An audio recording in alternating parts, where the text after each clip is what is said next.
अस्सलामुअलैकुम साथियों। तो कैसे हैं आप सब? उम्मीद करता हूं कि खैरियत से होंगे। हम लोगों ने अगला कवायद चैप्टर में सिफत, जिसे इंग्लिश में कहते हैं एडजेक्टिव, तो हम लोगों का वो चैप्टर मुकम्मल हो चुका है। अब आज जो हम लोग पढ़ने वाले हैं, अभी ज़माना को पढ़ने वाले हैं। किसे पढ़ने वाले हैं इस चैप्टर में? ज़माना को। अगर आप लोगों ने मुकम्मल कवायद चैप्टर नहीं देखा है तो आप लोग जाकर के देख सकते हैं, प्ले लिस्ट में आप लोगों को मिल जाएगा। ठीक है, 1 नंबर से दिया हुआ है प्ले लिस्ट में, आप लोग जाकर के वहाँ आसानी से देख सकते हैं। तो चलिए हम लोग शुरू कर रहे हैं और ध्यान दीजिएगा क्या कह रहा है कि ज़माना 3 तरह का होता है। क्या कह रहा है कि ज़माना 3 तरह का होता है। नंबर 1 देख पा रहे हैं, माजी। दूसरा नंबर में है हाल। तीसरा नंबर में क्या है? मुस्तकबिल। चलिए 1 नंबर को समझते हैं अच्छी तरीके से। क्या कह रहा है 1 नंबर में कि माजी गुजरे हुए ज़माना को कहते हैं। माजी किसे कहते हैं?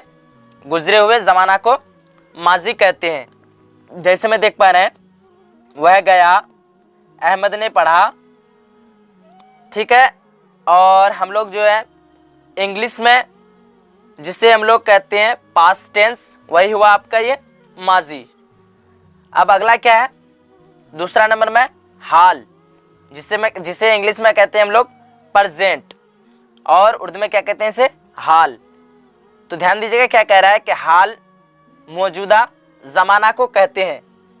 जैसे में देख पा रहे हैं, मैं पढ़ता हूँ, वह जा रहा है। अब आइए तीसरा नंबर में, और तीसरा नंबर में क्या है?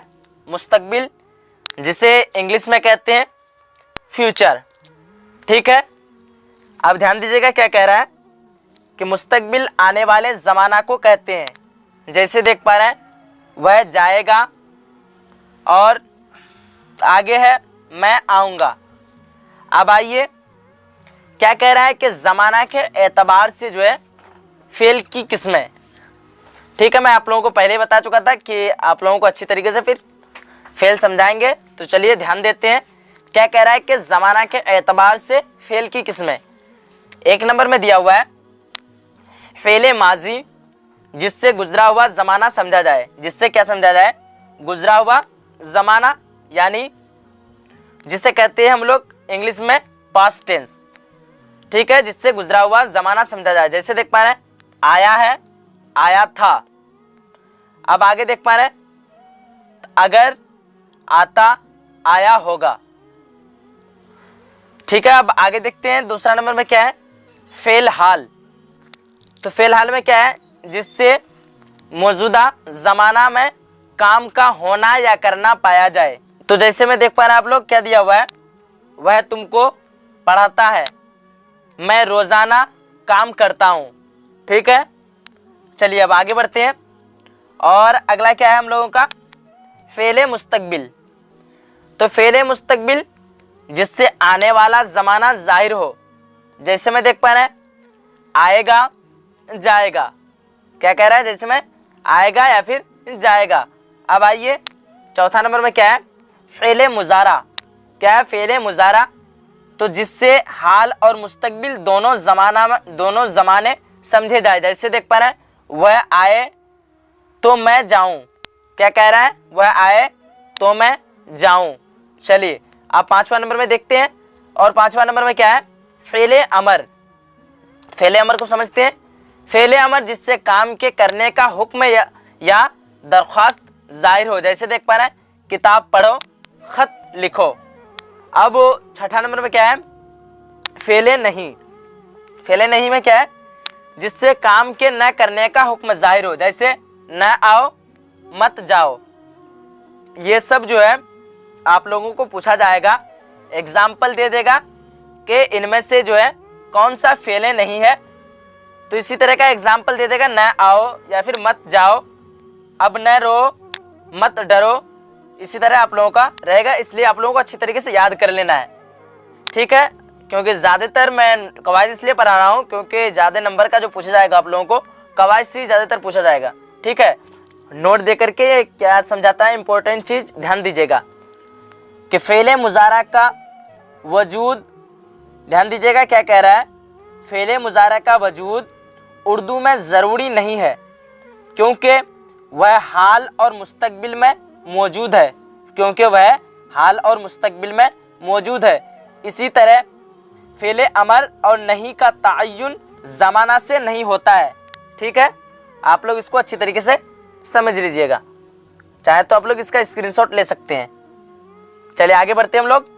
और अगला क्या है, फ़ेल माजी की किस्में।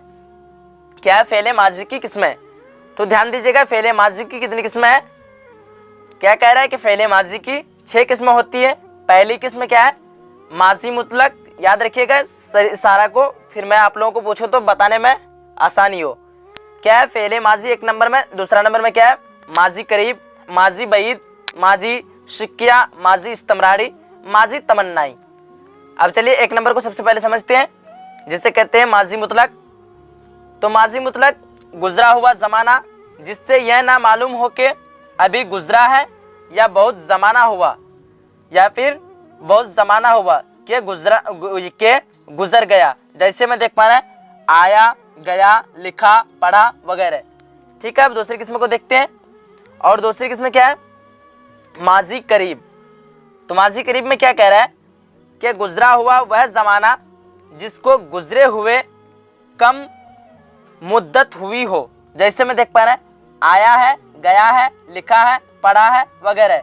ठीक है, तो चलिए तीसरा नंबर देख पा रहे हैं आप लोग। तीसरा नंबर में क्या है, माजी बईद। क्या है, माजी बईद। तो ध्यान दीजिएगा क्या कह रहा है माजी बईद में, कि गुजरा हुआ वह ज़माना जिसको गुजरे हुए ज़्यादा अरसा हो गया हो। जैसे मैं देख पा रहा हूँ आया था, गया था, लिखा था, पढ़ा था वगैरह। ये सारा डिफिनेशन एग्जाम्पल आप लोगों को अच्छी तरीके से याद कर लेना है, क्योंकि एग्ज़ाम में आप लोगों को पूछा जा सकता है कि ये जो एग्जाम्पल दिया हुआ है आया था, ये कौन सा फेल का है, इसी तरह रह सकता है। इसलिए आप लोगों को सारा डिफिनेशन जितना भी मैं पढ़ाते आ रहा हूँ सभी को अच्छी तरीके से याद कर लेना है। ठीक है, अब आगे बढ़ते हम लोग। अगर आप लोग अच्छी तरीके से जितना भी मैं पढ़ा रहा हूँ, अगर आप लोग अच्छी तरीके से शुरू से आखिर तक पढ़ लेते हैं तो एक भी जो है आप लोगों को इससे बाहर देखने को नहीं मिलेगा। अब आगे देख पा रहे हैं चौथा नंबर में क्या है, माजी शिक्या। तो देख पा रहे हैं क्या कह रहा है कि गुजरा हुआ वह ज़माना जिसमें फेल के होने या न होने में शक हो। जैसे मैं देख पा रहा है आया होगा, गया होगा वगैरह। चलिए आगे बढ़ते हैं। और पांचवा नंबर में क्या है, माजी इस्तमरारी। ये ध्यान दीजिएगा, हम लोग क्या पढ़ रहे हैं, फेल माजी की किसमें पढ़ रहे हैं सब। पांचवा नंबर में क्या है, माजी इस्तमरारी। तो माजी इस्तमरारी में क्या कह रहा है कि गुजरा हुआ वह ज़माना जिसमें फेल का होना या फेल का होते रहना पाया जाए। जैसे मैं देख पा रहा है आ रहा था, जाता था, लिख रहा था वगैरह। अब आइए, और ये छठा किस्म फेल माजी की आखिरी किस्म। ठीक है, क्या कह रहा है इसमें कि माजी तमन्नाई। क्या है, माजी तमन्नाई। तो ध्यान दीजिएगा क्या कह रहा है, गुजरा हुआ वह ज़माना जिसमें तमन्ना या आरजू पाई जाए। जैसे देख पा रहे हैं अगर आता, काश वह जाता वगैरह। तो ये आरजू यानी ख्वाहिश, तमन्ना कर रहे हैं, आरजू रख रहे हैं। ठीक है, अब आइए थोड़ा इसको ध्यान से देख लेते हैं क्या कह रहा है ये आखिर में, कि फेल के सेगे उर्दू में फेल की जितनी भी किस्में हैं सबके 6 सेगे होते हैं। सबके कितने सेगे होते हैं, 6 सेगे होते हैं। देख पा रहे हैं 6 सेगा आप लोगों के सामने में दिया हुआ है। क्या है, सबसे पहले वाहिद गायब, दूसरा नंबर में है जमा गायब, तीसरा नंबर में है वाहिद हाजिर, चौथा नंबर में है जमा हाजिर, और देख पा रहे पांचवा नंबर में वाहिद मुतकल्लिम, और छठा नंबर में क्या है, जमा मुतकल्लिम। ठीक है, तो उम्मीद करता हूं कि आप लोगों को अच्छी तरीके से सारा चीज़ अच्छी तरीके से समझ में आ गया होगा। ये थोड़ा ध्यान दीजिएगा आप लोग। वाहिद गायब जैसे है, तो वाहिद गायब उसको कहेंगे जो अकेले गायब हो, यानी एक, जिसे कहते हैं हम लोग इंग्लिश में सिंगुलर। अब यह क्या है, जमा गायब, यानी जमा गायब जो 2 से ज़्यादा हो या 2 फिर हो। ठीक है, उसे क्या कहेंगे, जमा गायब, जो मतलब 2 से ज़्यादा गायब हो। अब आगे देख पा रहे हैं वाहिद हाजिर। तो वाहिद हाजिर जो अकेले हाजिर हो उसे कहेंगे वाहिद हाजिर, जिसे कहते हैं सिंगुलर। अब आगे देख पा रहे हैं जमा हाजिर जो एक से ज़्यादा हो या फिर दो से ज़्यादा हो। ठीक है। अब वाहिद मुतकल्लिम जो अकेला, मतलब जो बात करते हैं, बात करने वाले को मुतकल्लिम कहते हैं। अब आगे देख पा रहे हैं क्या है, जमा मुतकल्लिम, तो जो बहुत सारे मिलकर के बात करते हैं वो क्या हो जाएगा, जमा मुतकल्लिम।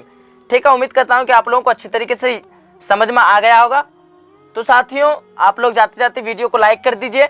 अगर आप लोगों ने अगला चैप्टर कवायद का नहीं पढ़ा है तो जाकर के पढ़ लीजिए, क्योंकि मुझे उम्मीद है जितना भी मैं आप लोगों को कवायद से पढ़ा रहा हूँ उससे एक भी बाहर आप लोगों को देखने के लिए नहीं मिलेगा।